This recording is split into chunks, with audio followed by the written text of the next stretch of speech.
मित्रों, हमारी पृथ्वी पर अनेक जीव जंतु हैं और अनेक प्रकार के कीड़े मकोड़े हैं, जिनमें से कुछ बड़े जीव हैं और कुछ छोटे जीव हैं, और इनमें से कुछ ऐसे जीव हैं जिनको हम मनुष्य मारकर खाते हैं।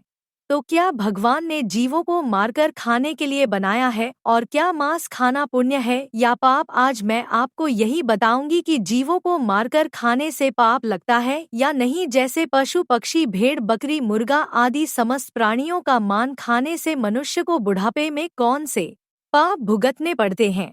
तो आइए जानते हैं कि जीव जंतुओं को मारकर खाना कितना सही है और कितना गलत, और ऐसा करने वालों को नर्क में कौन सी सजा मिलती है। आजकल दुनिया में ऐसे करोड़ों लोग मिल जाएंगे जो मांस खाते हैं और मांस खाने को सही मानते हैं और कहते हैं यदि हम इन जीवों को नहीं खाएंगे तो इनकी संख्या बढ़ जाएगी, और भगवान ने इन जीवों को हमें खाने के लिए ही बनाया है, इसीलिए इनको खाने से हमें कोई पाप नहीं लगता है। और कुछ लोग ऐसे भी हैं जो जीवों को मारकर खाने को पाप मानते हैं, और उनका कहना है कि मांस खाने से पाप लगता है और मांस खाने वालों की पूजा ईश्वर स्वीकार नहीं करते हैं।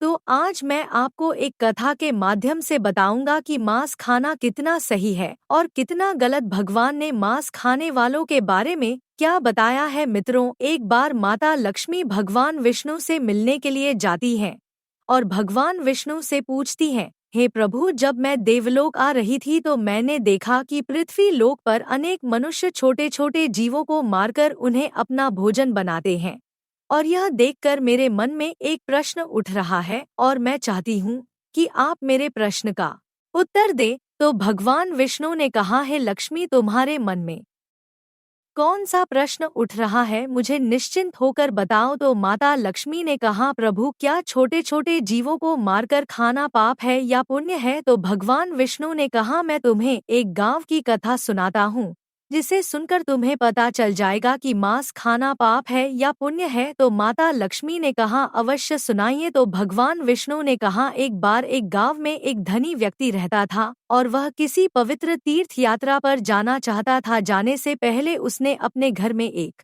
दावत रखी और गांव के सभी लोगों को दावत पर बुलाया, और गांव के सभी लोग दावत खाने के लिए उसके यहाँ आए। और दावत में उसने दो तरह के भोजन बनवाए थे, एक शाकाहारी भोजन और दूसरा मांसाहारी भोजन। मांसाहारी भोजन में उसने बकरी मुर्गा मछलियाँ आदि बनवाया था, और सभी गांव वालों को बकरी मुर्गा और मछली का मांस परोसा गया, और गांव वालों ने बहुत चाव से खाया। और जो लोग मांस खाना पाप मानते थे उन्होंने शाकाहारी भोजन खाया। और सभी गांव वालों के भोजन करने के बाद उस धनी आदमी ने जब यह देखा कि कुछ गांव वालों ने तो भोजन में मांस मछली खा ली, परंतु कुछ लोगों ने इसको हाथ भी नहीं लगाया, और यह देखकर उस धनी आदमी ने सभी लोगों को एक जगह पर बैठाया और उसने कहा कि यह मांस मछलियां और छोटे जीवों को ईश्वर ने हम इंसानों को खाने के लिए ही बनाया है, ताकि हम उनको मार कर खा सकें। और ईश्वर ने अन्य भोजन के साथ साथ मनुष्यों को खाने के लिए मछलियां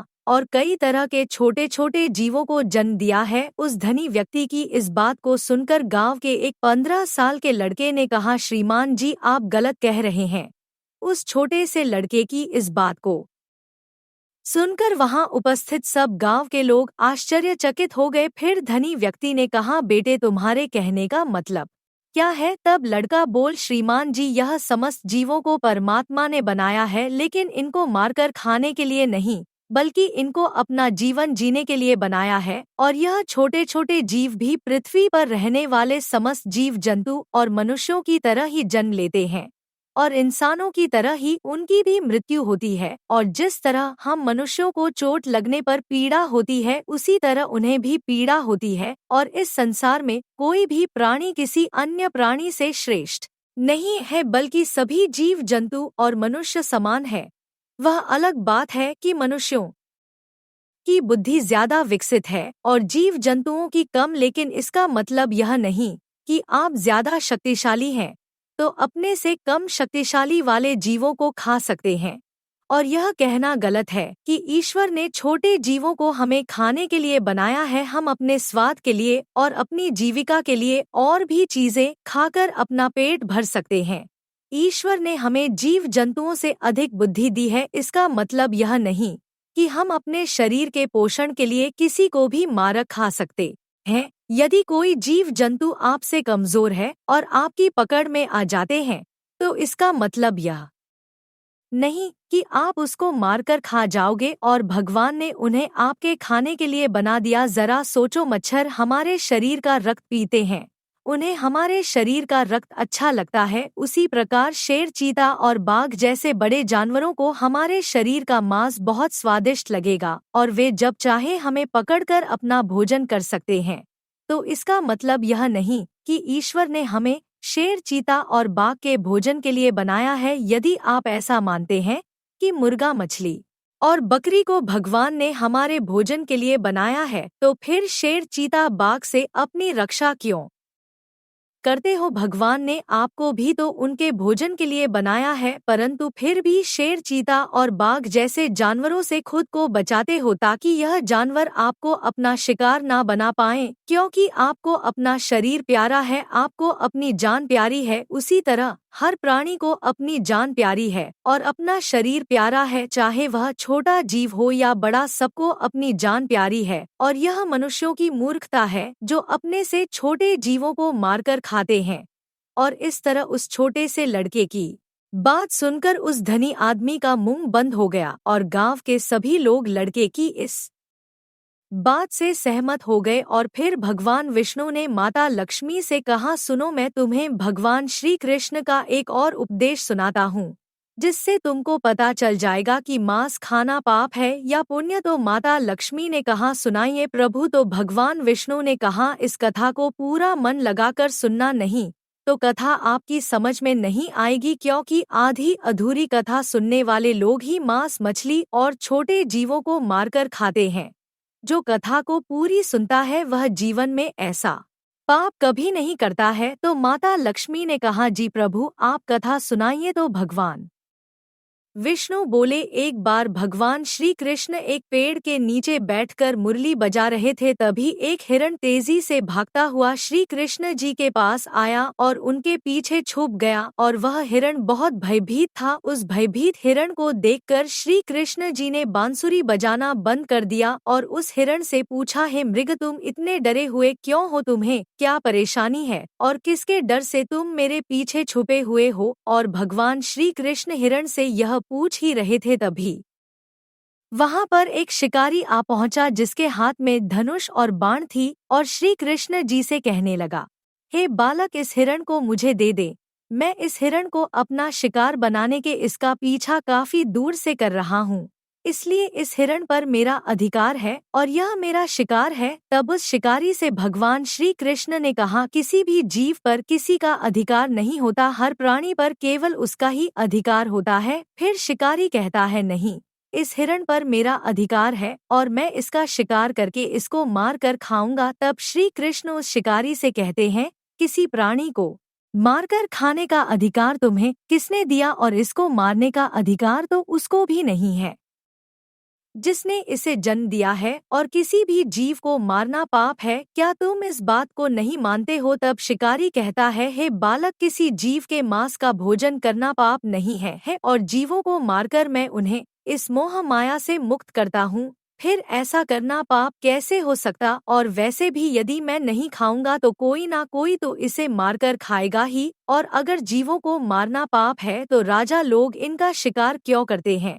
इस बात को सुनकर श्री कृष्ण समझ गए कि इसकी बुद्धि शिकार करते करते और मांस खाते खाते मंद पड़ गई है और इसे पाप और पुण्य का ज्ञान नहीं है। तब भगवान श्री कृष्ण उस शिकारी को एक कहानी सुनाते हुए कहते हैं कि हे वत्स, इस कहानी को ध्यान से सुनना कि लोग जीवों का शिकार क्यों करते हैं और मांस क्यों खाते हैं और इसे खाने से हमें कौन सा पाप भुगतना पड़ता है। तब कहानी सुनाते हुए श्री कृष्ण जी कहते हैं, मगध देश में एक बार भयंकर अकाल पड़ गया था। लोगों की फसलें पूरी तरह से नष्ट हो गई थी और वहां सभी लोग भूख से मरने लगे थे। और वहां के राजा को इस बात की बहुत चिंता हुई कि लोग भूख से मर रहे हैं और उन्हें इस भुखमरी से कैसे बचाया जाए। तो राजा ने एक सभा लगाई और अपने मंत्री से पूछा कि लोगों को इस भुखमरी से कैसे बचाया जाए। राजा की बात सुनकर सभा में उपस्थित सभी मंत्री महामंत्री सोच में पड़ गए कि इसका उपाय क्या है। तब उस सभा में एक मांस खाने वाला व्यक्ति बैठा था। उसने सोचा कि मांस को भोजन में शामिल करने का यह अच्छा मौका है। यदि राजा की अनुमति मिल गई तो हम जीवों को मारकर अपना भोजन बना सकेंगे और मनमानी करेंगे, कोई रोक टोक भी नहीं होगी। उसने राजा को सुझाव देते हुए कहा,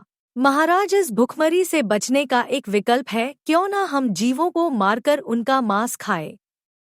इससे भुखमरी का संकट भी दूर हो जाएगा और इसमें धन भी खर्च नहीं होगा और हमारा पेट भी भर जाएगा। सभा में बैठे सभी लोगों को यह बात सही लगी और सबने बोला, महाराज, भुखमरी से बचने का यही एक विकल्प है। लेकिन राजा के महामंत्री को यह बात बिल्कुल सही नहीं लगी और सभा में चुपचाप बैठे थे। तब राजा ने राजा को किसी मोटे ताजे और हष्टपुष्ट इंसान का थोड़ा सा मांस खाने को मिल जाए पूछा, महामंत्री, आप चुप क्यों बैठे हो। तब महामंत्री ने कहा, महाराज, जीवों को मारकर खाना सही नहीं है और मैं अपनी राय आपको कल दूंगा। और रात होते ही महामंत्री उस व्यक्ति के घर गए जिसने मांस खाने की बात कही थी और मंत्री ने उस व्यक्ति से कहा, भाई, आज शाम को ही महाराज जी की तबीयत बहुत खराब हो गई है और वैद्य ने कहा है कि यदि तो वे पूरी तरह से ठीक हो जाएंगे और तुम हष्टपुष्ट और मोटे ताजे हो, इसलिए मैं आपका मांस लेने आया हूँ और मुझे विश्वास है कि आप राजा को बचाने के लिए हमें अपना मांस जरूर देंगे और महाराज ने इसीलिए हमें यहाँ भेजा है। आपको इसके बदले में जितना धन चाहिए मैं उतना धन देने को तैयार हूँ, बस आप अपने शरीर से थोड़ा सा मांस हमें दे दे। मंत्री की यह बात सुनकर वह आदमी बहुत डर गया और वह भागता हुआ अपने घर के अंदर गया और अपने घर से 1,00,000 सुवर्ण मुद्राएं लाकर महामंत्री को दे दिया और कहा, आप मेरे शरीर के मांस के बदले यह 1,00,000 स्वर्ण मुद्राएं ले लीजिए और इन स्वर्ण मुद्राओं से किसी और का मांस खरीद लीजिए। फिर महामंत्री बोले, नहीं भाई, राजा ने आपका ही मांस लाने को कहा है क्योंकि आप बहुत हष्टपुष्ट हैं और थोड़ा सा मांस देने से आपका कुछ नहीं बिगड़ेगा और राजा की जान भी बच जाएगी और इसके बदले राजा तुम्हें मंत्री का पद भी दे देंगे। यह सुनकर वह व्यक्ति महामंत्री के पैर पकड़कर बोला, मंत्री जी, मुझे माफ कर दो, मैं अपने शरीर का मांस नहीं दे सकता। इतना कहकर वह वहां से भागने लगा। मंत्री ने कहा, तुमको यहाँ से भागने की कोई जरूरत नहीं है। यदि तुमको अपना मांस नहीं देना है तो मत दो, मैं तुम्हारी यह 1,00,000 स्वर्ण मुद्राएं लेकर जा रहा हूँ। इतना कहकर महामंत्री वहां से चले गए और इसी प्रकार एक एक करके महामंत्री सभी के घर गए और सबसे इसी तरह अपने शरीर से थोड़ा मांस देने का आग्रह किया, लेकिन सबने मांस के बदले अपने अपने घर से मुद्राएं दी। किसी ने 1,00,000 तो किसी ने 2,00,000 मुद्राएं दी, लेकिन अपने शरीर से मांस किसी ने नहीं दिया। फिर महामंत्री उन मुद्राओं को लेकर अपने घर चले गए और अगले दिन सुबह सुबह सारे लोग राजा को देखने उसके महल पहुंचे और महामंत्री भी उन मुद्राओं को लेकर राजा के दरबार में पहुंच गए और उन मुद्राओं को राजा के सामने रख दिया। पैसों को देखकर राजा बोले, महामंत्री, आप इतने सारे पैसे कहाँ से लाए हैं। तब महामंत्री ने राजा को मांस वाली पूरी बात बताई और कहा, महाराज, मैं इन लोगों के घर गया था और झूठ मूठ में बोला कि राजा की तबीयत बहुत खराब है और उन्हें थोड़े से मांस की जरूरत है और इस तरह करके सबके घर गया और सबसे यही बात कही तो सबने मांस देने से मना कर दिया और सबने इसके बदले यह मुद्राएं दे दी। और महामंत्री ने कहा, महाराज, अब आप ही सोचिए कि इन लोगों ने अपने शरीर का मांस देने से मना कर दिया और उसके बदले इतने सारे पैसे दे दिए और यही लोग कल सभा में बोल रहे थे कि हम जीवों का मांस खाकर भुखमरी से बच सकते हैं। जरा सोचिए, जब इंसान अपना थोड़ा सा मांस नहीं दे सकता तो हम जीवित जानवरों को मार कर खाएंगे तो उन जीवों को कितना दर्द होगा। महामंत्री की इस बात को सुनकर राजा को यह बात समझ आ गई थी कि हमें जीवों को मारकर नहीं खाना चाहिए। इस प्रकार भगवान श्री कृष्ण ने उस शिकारी से कहा कि यह कहानी सुनकर तुमको समझ आ गया होगा कि अपना शरीर सबको प्रिय होता है, चाहे वह कोई मनुष्य हो या कोई जीव, और सबके प्राण उतने ही मूल्यवान होते हैं जितने कि आपके। इसलिए हमें किसी को मारकर नहीं खाना चाहिए, क्योंकि यदि मनुष्य को कोई चोट पहुंचाता है तो उसे बहुत दर्द होता है, परंतु दूसरे जीवों को मारने में वह एक पल भी नहीं लगाता। और आप जिस तरह इस हिरण को मार रहे हैं, इसी तरह यदि कोई तुमको अपना शिकार बनाए और तुमको मारकर खा जाए तो कैसा होगा। जिस दिन आपको भी कोई बड़ा जानवर शिकार करेगा, उस दिन जिंदगी की कीमत समझ में आ जाएगी। श्री कृष्ण की यह बात सुनकर उस शिकारी की आंखों में आंसू आ गए और बोला, अब से मैं मांस खाना छोड़ दूंगा। मित्रों, मैं उम्मीद करता हूँ कि भगवान मांस खाने वाले लोगों की मानसिकता को बदले, क्योंकि कुछ लोगों को लगता है मांस खाना पाप नहीं है और मैं तो खरीद कर खाता हूँ, इसीलिए मुझे पाप नहीं लगेगा। पर ऐसा नहीं है पाप सबको लगता है, चाहे आप खरीद कर खाएं या आप जीवों को मार कर खाएं। इसलिए हमें मांस नहीं खाना चाहिए, क्योंकि मांस खाने वाले की प्रार्थना ईश्वर स्वीकार नहीं करते हैं। और मांस खाने वाले लोगों को इस बात का छोटे से लेकर बड़े जीवों तक सभी को ईश्वर ने अपना जीवन जीने का अधिकार दिया है। उनका जीवन नष्ट ना करें, अपने से थोड़े से स्वाद के लिए उनको मारकर ना खाएं, क्योंकि खाने के लिए ईश्वर ने आपको फल फूल और सब्जियां दी हैं। मित्रों, उम्मीद करती हूँ आपको यह वीडियो जरूर पसंद आई होगी, इसलिए वीडियो को लाइक करके चैनल को सब्सक्राइब कर लेना। बोलो जय श्री कृष्णा।